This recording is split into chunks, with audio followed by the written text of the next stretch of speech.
แต่ปีអូនខ្លាំងមែនហ្នឹងថ្ងៃនេះឡើងមកលើខ្នងសំពៅខ្លាំងមែនតើណាទេពីប៉ាខ្លាំងណានេះកែមែនណាមើលងាកមកប៉ាមើលងាកអូនេះម៉ាមី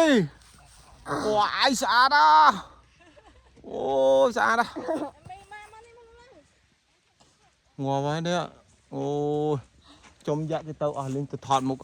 នេះមើលនេះអូមកទៅពេលមកឯមេចូលមកឡើងទាន់នៅភ្លឺស្អាតអូ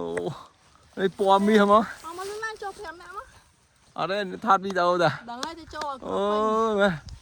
មើលកូនមើលពណ៌មាសស្អាតអេសบายអត់ទេនៅសំពៅនៅសំពៅបាទនេះស្អាត